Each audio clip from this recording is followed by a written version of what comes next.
So today we'll be seeing about the concept of organizational change. അപ്പോൾ ഈ പടത്തിൽ തന്നെ രണ്ട് പടമുണ്ട്. മീൻസ് ഈ ഒരു സ്ലൈഡിൽ രണ്ട് പടമുണ്ട്. ആദ്യത്തെ പടത്തിൽ ഒരു ഗ്ലാസ്സിൽ ഒരു പൂ നല്ല ഹെൽത്തി ആയിട്ട് നിൽക്കുന്നു.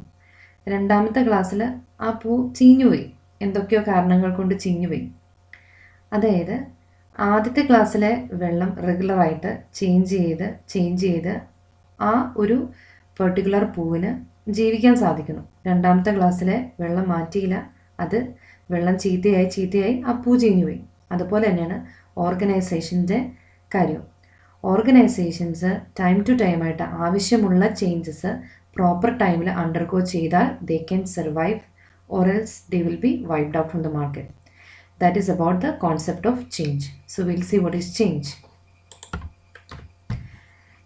Change is inevitable in the life of an organization. In today's business world, most of the organizations are facing a dynamic and changing business environment. They should either change or die. There is no third alternative.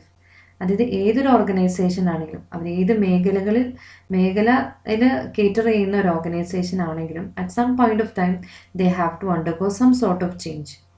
ആ change undertake ചെയ്യേണ്ടത് വളരെ ആവശ്യമുള്ളൊരു കാര്യമാണ്. എന്ന് വെച്ച് കഴിഞ്ഞാൽ organizations are facing dynamic and changing business environment. അതായത് നമ്മുടെ കോമ്പറ്റീറ്റേഴ്സ് പല കാര്യങ്ങളും പല ചേഞ്ചസ് ഇൻട്രൊഡ്യൂസ് ചെയ്തു. അപ്പം നമ്മളും പണ്ട് ചെയ്തുകൊണ്ടിരുന്ന കാര്യങ്ങൾ തന്നെയാണ് ചെയ്തുകൊണ്ടിരിക്കുന്നതെങ്കിൽ നമ്മുടെ മാർക്കറ്റിൽ നിന്ന് നമ്മുടെ ഓർഗനൈസേഷൻ വൈപ്പായിട്ടായി പോകും. അതായത് we should either change or die. There is no third alternative. ഒന്നെങ്കിൽ ചേഞ്ച് അഡോപ്റ്റ് ചെയ്യണം, ഇല്ലാന്നുണ്ടെങ്കിൽ നമ്മൾ മാർക്കറ്റിൽ നിന്ന് നമ്മുടെ ഓർഗനൈസേഷൻ വൈപ്പ് ഔട്ടായി പോകും. ഇത് രണ്ടും അല്ലാണ്ട് there is no third alternative. Organizations that learn and cope up with change will thrive and flourish, and others who fail to do so will be wiped out from the market. So those organizations who are ready to adopt change and who are ready to learn new things or who are ready to cope up with change will flourish, will thrive and flourish, and others who fail to do so will be wiped out from the market.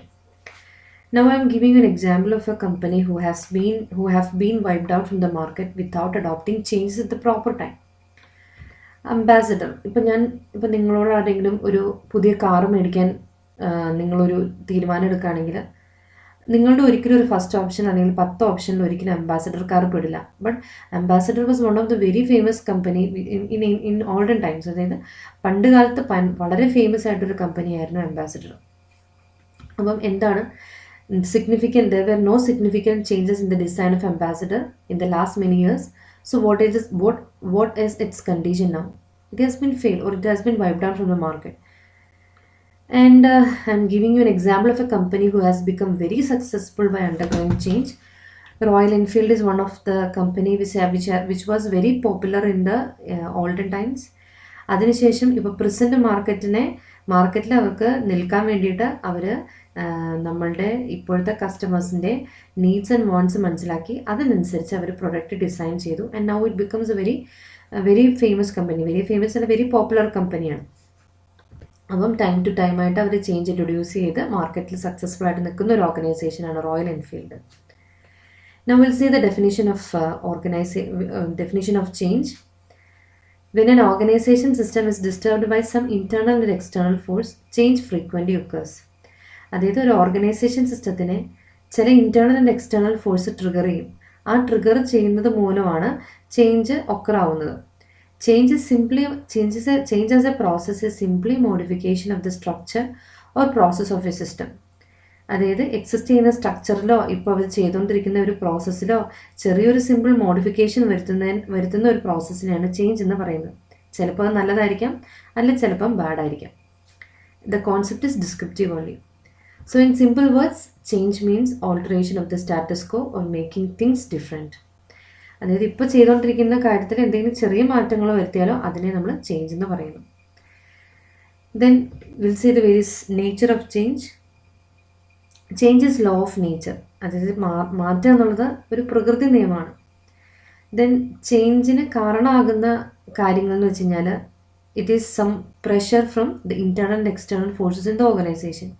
അതായത് some factors forcing for organization to change. അതായത് ഒരു ഓർഗനൈസേഷനെ change adopt ചെയ്യാൻ means induce ചെയ്യുന്ന certain factors ഉണ്ട്. ആ ഫാക്ടേഴ്സിനാണ് internal and external forces എന്ന് പറയുന്നത്. ചിലപ്പോൾ എക്സ്റ്റേണൽ ഫോഴ്സ് എന്ന് പറഞ്ഞു കഴിഞ്ഞാൽ ചിലപ്പം കോമ്പറ്റീഷൻ ആയിരിക്കാം, ചിലപ്പോൾ പൊളിറ്റിക്കൽ പ്രഷർ ആയിരിക്കാം, ചിലപ്പോൾ സോഷ്യൽ ഫാക്ടേഴ്സ് ആയിരിക്കാം. ഇൻറ്റേർണൽ ഫാക്ടേഴ്സ് എന്ന് പറഞ്ഞു കഴിഞ്ഞാൽ പുതിയൊരു മാനേജർ വന്നതായിരിക്കാം, അല്ലെങ്കിൽ വർക്ക് ഫോഴ്സ് ഡൈവേഴ്സിറ്റി മൂലമാകാം. It can be some sort of factors, internal and external factors that forces an organization to change. Then change in any part of the organization affects the organization as a whole because every department is interdependent. Then change may affect people, structure, technology and other elements in the organization. അതായത് change ഇന്ന ആൾക്കാരെ മാത്രമേ affect ചെയ്യുള്ളൊന്നുമില്ല. That is change will affect the various elements in the organization. അതായത് ഒരു change adopt ചെയ്താൽ ആ change ബാധിക്കുന്നത് വേരിയസ് എലമെൻറ്റ്സ് ഇൻ ദ ഓർഗനൈസേഷനെ ബാധിക്കും. Like people, structure, technology. Then change may be proactive or reactive. Proactive എന്ന് വെച്ച് കഴിഞ്ഞാൽ ഒരു പ്രീ പ്ലാൻഡ് ചേഞ്ചാണ്. റിയാക്റ്റീവ് എന്ന് വെച്ച് കഴിഞ്ഞാൽ ഓൾറെഡി നമുക്ക് ചേഞ്ച് ചെയ്യാൻ പറ്റാണ്ടിരിക്കുന്ന ഒരു അവസ്ഥയാണ് റിയാക്റ്റീവ് ചേഞ്ച് എന്ന് പറയുന്നത്. And next will see the various types of change. ചേഞ്ചിന് നമുക്ക് രണ്ടായിട്ട് കാണാം. അതായത് നേരത്തെ കണ്ട സ്ലൈഡിൽ കണ്ടതുപോലെ തന്നെ പ്രൊആക്റ്റീവ് ചേഞ്ചും ഉണ്ട്, റിയാക്റ്റീവ് ചേഞ്ചും ഉണ്ട്. പ്രൊആക്റ്റീവ് ചേഞ്ച് എന്ന് പറഞ്ഞാൽ അല്ലെങ്കിൽ പ്ലാൻഡ് ചേഞ്ച് എന്ന് പറഞ്ഞാൽ പ്രീ ഡിറ്റർമൈൻഡ് ചേഞ്ച് ആണ്. It is decided in advance what is to be done in future. The organizations introduce change much before it becomes a firefighting situation. അപ്പോൾ ഇതിൻ്റെ നേരെ ഓപ്പോസിറ്റാണ് റിയാക്റ്റീവ് ചേഞ്ച് എന്ന് പറഞ്ഞാൽ ഒരു ഫയർ ഫൈറ്റിംഗ് സിറ്റുവേഷനിൽ എത്തിക്കഴിഞ്ഞു, അപ്പം ചേഞ്ച് അഡോപ്റ്റ് ചെയ്യാണ്ടിരിക്കാൻ പറ്റൂല. പ്ലാൻഡ് ചേഞ്ച് എന്ന് പറഞ്ഞു കഴിഞ്ഞാൽ എല്ലാം കൃത്യമായി പ്രീ ഡിറ്റർമൈൻഡ് ചെയ്ത് ചേഞ്ച് ആയതുകൊണ്ട് എംപ്ലോയിഡ് റെസിസ്റ്റൻസ് ഇവിടെ ഒരു ശതമാനം വരെ നമുക്ക് ഒരു പരിധി വരെ നമുക്ക് കുറയ്ക്കാൻ സാധിക്കും. അതുപോലെ തന്നെ ഇതിൻ്റെ അകത്ത് തെറ്റുകളും വളരെ കുറവായിരിക്കും. പക്ഷെ പ്രീ പ്ലാൻഡ് അല്ലാത്ത ചേഞ്ച്, അൺപ്ലാൻഡ് ചേഞ്ച് എന്ന് പറഞ്ഞാൽ പെട്ടെന്ന് മീൻസ് ഒരു ഫയർ ഫൈറ്റിംഗ് സിറ്റുവേഷനിൽ എത്തിക്കഴിഞ്ഞപ്പോൾ നമുക്ക് ചേഞ്ച് ചെയ്യാൻ പറ്റാണ്ടിരിക്കുന്ന ഒരവസ്ഥയാണ്. A change which is undertaken when the organization is forced by some factors either external or internal. Organization response to events and adopts change only when they are compelled to do so. Most of the traditional organizations follow usual course of action and are reluctant to change unless it is made mandatory by the government or by any authority.